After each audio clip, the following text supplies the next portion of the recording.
नमस्कार, मैं आपकी दोस्त शोना शर्मा। तो समय बर्बाद ना करते हुए सीधा गुवाहाटी निकलते हैं। गुवाहाटी असम राज्य का सबसे बड़ा शहर है जो भारत के पूर्व में बसा हुआ है। दिसपुर असम की राजधानी है। ज़्यादातर गुवाहाटी के अंदर लोग कामाख्या मंदिर के दर्शन करने आते हैं। कामाख्या मंदिर हिंदू धर्म की मान्यता के अनुसार 51 शक्तिपीठों में से एक माना गया है और यह मंदिर गुवाहाटी शहर के पश्चिमी भाग में नीलांचल पहाड़ी पर स्थित है। तो चलिए अब सीधा मंदिर में चलते हैं। जब आप मंदिर में दर्शन करने के लिए जाते हैं तो उसके लिए सबसे पहले आपको एक स्लिप बनवानी होती है। उस स्लिप के अंदर ये मेंशन होता है कि आपके साथ कितने लोग आए हैं, यानी कि उन सदस्यों के नाम। अगर 4 लोग आए हैं तो 4 लोगों की आईडी और साथ ही उनके नाम, फ़ोन नंबर ये उस पर्ची पे लिखे जाते हैं। यहाँ से स्लिप को बनवाने के बाद ही आप मंदिर में दर्शन कर सकते हैं और मंदिर के मुख्य द्वार पर यह स्लिप आपसे ले ली जाती है। अब ये पर्चियाँ कहाँ बनती हैं, इसके लिए आप कंफ्यूज ना हो तो मैं बता दूं आपको। जब आप यहाँ मंदिर पहुँचेंगे तो बिल्कुल सामने आपको माँ कामाख्या देवालय हेल्थ केयर सेंटर सामने दिखाई देगा। उसके बिल्कुल सामने यहाँ पे स्लिप बनती हैं। कामाख्या माता के दर्शन से पहले इस तरह खूबसूरत मार्केट सजी होगी जहाँ पे माता रानी की चुनरी वगैरह सब कुछ मिलेगा आपको।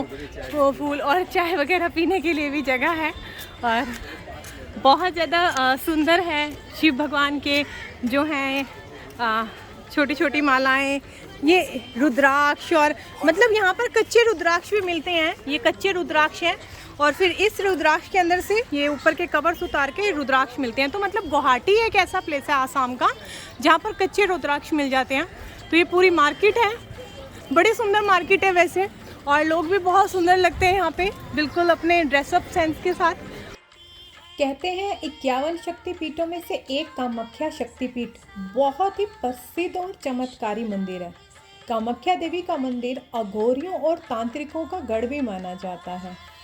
आश्चर्य की बात तो यह है कि इस मंदिर में माता अम्बे की, माता दुर्गा की कोई भी मूर्ति नहीं है, कोई भी चित्र नहीं है, बल्कि मंदिर में एक कुंड बना हुआ है जो हमेशा फूलों से या किसी कपड़े से ढका रहता है और जिसमें लगातार पानी बहता रहता है।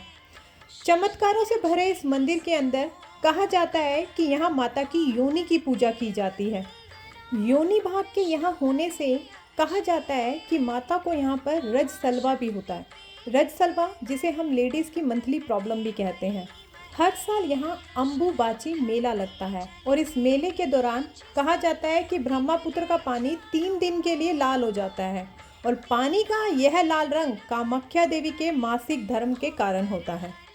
इस अवसर पर 3 दिनों तक मंदिर का कपाट बंद रहता है और चौथे दिन विशेष पूजा अर्चना के साथ मंदिर का कपाट खोल दिया जाता है। मंदिर के रिकॉर्ड के अनुसार अम्बुबाची मेले के समय हर साल 25 लाख श्रद्धालु हिस्सा लेते हैं। आप सबको एक बात मैं और बताना चाहूँगी कि जब कहते हैं कि हिंदू धर्म में अगर महिला को पीरियड्स होते हैं तो वो कोई भी शुभ या धर्म का काम नहीं कर सकती, लेकिन असम में एकमात्र ऐसा मंदिर है जहाँ पर पीरियड्स के समय भी महिला मंदिर के अंदर जा सकती है, भगवान के दर्शन कर सकती है, माता रानी के दर्शन कर सकती है, पूजा पाठ कर सकती है, दिया जला सकती है। हर साल की 22 जून से 26 जून तक इस मेले का आयोजन होता है। अब बात करते हैं इस मंदिर से जुड़ी हुई मान्यता की। कहा जाता है माता सती के प्रति शिव भगवान का मोह भंग करने के लिए भगवान विष्णु ने अपने सुदर्शन चक्र से माता सती के मृत शरीर के 52 भाग किए थे। जिस जिस जगह पर माता सती के शरीर के अंग गिरे वह शक्तिपीठ कहलाए और यह भी कहा जाता है कि यहाँ पर माता सती का योनि भाग गिरा था। उसी से कामाख्या महापीठ की उत्पत्ति हुई थी। अब मैं मंदिर के मुख्य द्वार पर पहुंच गई हूं जहां पर बहुत लंबी लाइनें लगी होती हैं। 50 रुपये, 100 रुपये और 500 रुपये की टिकट है और 500 वाली वीआईपी टिकट है। थोड़ा यहाँ पे टिकट सिस्टम है, 500 रुपये की टिकट पे थोड़ा वीआईपी एंट्री है तो मैंने 500 रुपये की टिकट ली है। तो बाकी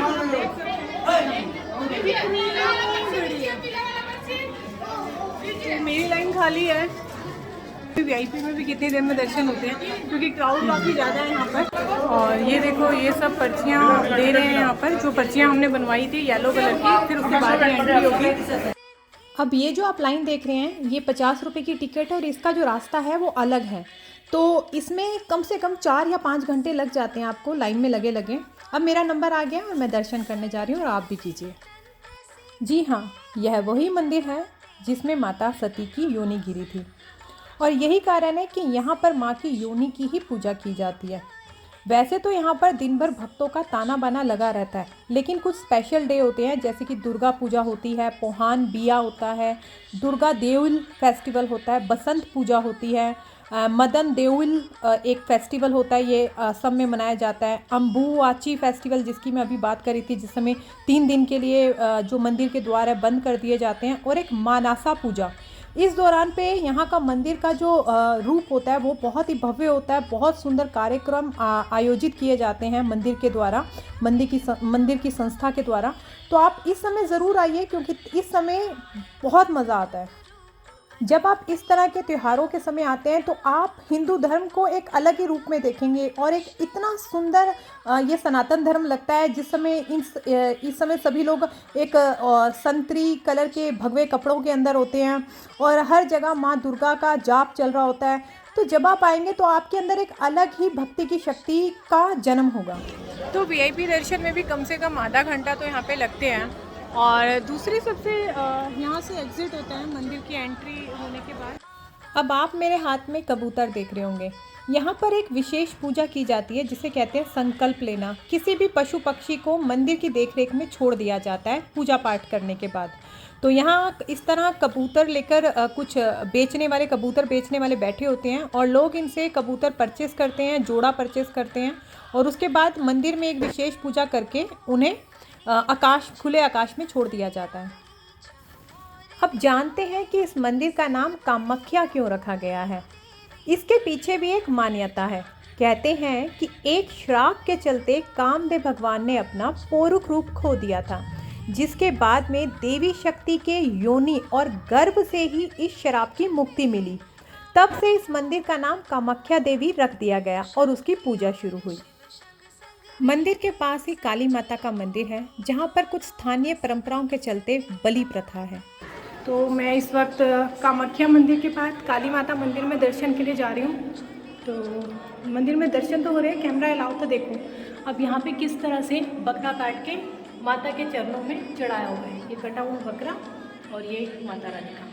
तो ये देख रहे हो आपकी जोत जल रही है, जोत जली हुई है और ये बकरा ये रहा सिंदूर लगा के किस तरह से काट के यहाँ पे इस सभ्यता का, हिंदू धर्म की सभ्यता का किस तरह से, जिसे कहते हैं ना, विनाश करना हो। अगर हिंदुओं की अकल गरक गई हो तो राक्षसपंथी आ गई हो तो वो राक्षसपंथी साफ देखने को मिलती है। और यहाँ पे एक और बेचारा एक मासूम सा जानवर बांधा हुआ है ताकि इसकी भी गर्दन काटे और ये माता रानी को यहाँ पर चढ़ा दिया जाए। तो मतलब ये सबसे बड़ा घटिया काम है, इसे कहते हैं डिस्गस्टिंग वर्क जो हिंदू लोग ये आप देख रहे होंगे। यहाँ पे ये बलि सिस्टम है, ये आप देखो, ये रहा, ये यहाँ पे गर्दन डालते हैं और ये खून आपको दिख रहा होगा किस तरह से खून है। ये खून यहाँ पे गर्दन डालते हैं ये आरी के अंदर और यहाँ से काट देते हैं। ये हवन कुंड भी बना रखा है, मतलब इसे कहते हैं एक पागल बनाने का एक ज़रिया मासूम लोगों को। तो हिंदू धर्म में क्या क्या चीज़ें चल रही हैं जो कि बिल्कुल रोकने लायक है, ऑफकोर्स रोकने लायक है। अब आपका सवाल है कि गुवाहाटी कैसे पहुँचें, तो इसके लिए बस, ट्रेन, फ्लाइट, यह सभी फैसिलिटी अवेलेबल है। It's depend on your pocket money, लेकिन फिर भी इसका विवरण मैं ज़रूर दे दूँगी। अच्छा, एक बात तो मैं सबको बताना भूल गई। अगर दिल्ली के अंदर सब कहते हैं ना कि ठंड पड़ रही है और आसाम में तो पता नहीं कितनी, गुवाहाटी में कितनी ठंड पड़ रही होगी। भगवान कसम यहाँ इतनी गर्मी है और मैं पूरे के पूरे गर्म कपड़े लेके आई हूँ ये सोच के कि हाँ भाई यहाँ पर ठंड होगी, और यहाँ इतनी गर्मी है। देखो लोग आधे से ज़्यादा तो हाफ टी शर्ट में घूम रहे हैं, कितने पतले पतले कपड़ों में घूम रहे हैं। बस वो जो लोग हैं जो बाहर से आए हुए हैं वो लोगों ने कोई एक आदमी स्वेटर सूटर पहना हुआ है। मोस्टली लोगों ने यहाँ पे सिर्फ टी शर्ट्स पहनी हुई है क्योंकि यहाँ गर्मी इतनी है। तो कामाख्या देवी के दर्शन हो चुके हैं, बहुत अच्छे दर्शन हुए हैं, मज़ा आ गया। अब मैं सीधा जाऊँगी शिव टेम्पल। यहाँ जितने भी टेम्पल्स हैं गुवाहाटी के सारे कंप्लीट करूँगी और फिर अपना वापस दिल्ली। और यहाँ कम से कम 3 या 4 दिन तो मैं स्टे करूँगी। एटलीस्ट कुछ श्रद्धा, कुछ भावनाएं भगवान से जुड़ी हुई, जिस माँ कामाख्या टेम्पल, भुवनेश्वरी मंदिर।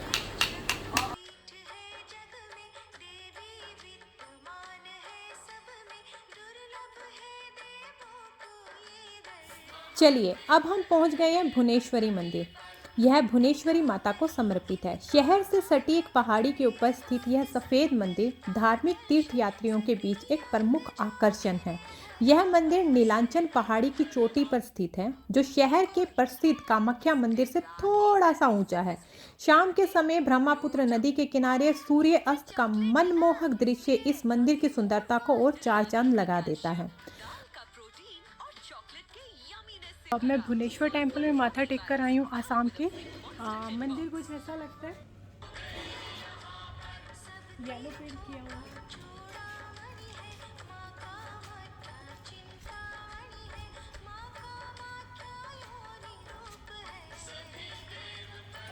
लेकिन इस टेम्पल के भी बड़े दुख के साथ बताना पड़ रहा है कि यहाँ भी हिंदू धर्म का मजाक बनाया जाता है। धर्म के नाम पर जानवरों की बलि दी जाती है, उनकी गर्दन काट काट के माता की मूर्ति के आगे चढ़ा दिया जाता है।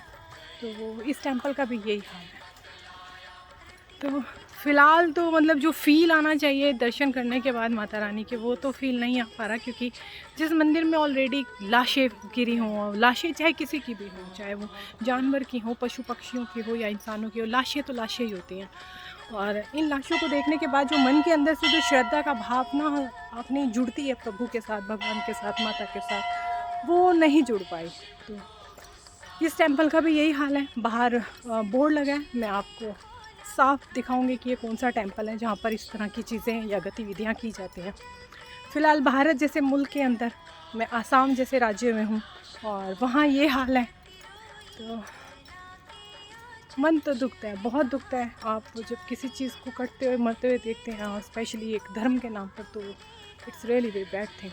I can not say anything about this really, but what I do. अगर हिंदू लोगों का मेंटल लेवल इतना गिर गया है कि वो ये सोचते हैं कि किसी जानवर की बलि देने से उनकी मुरादें पूरी होंगी, तो ये मैं कह दूँ कि उनके संस्कारों में ऐसा बिल्कुल भी नहीं है, क्योंकि ऐसा कभी भी नहीं हो सकता। आप किसी को दर्द देके अपनी मुरादें कभी भी पूरी नहीं कर सकते, बल्कि आपका विनाश और सत्यानाश ही होगा।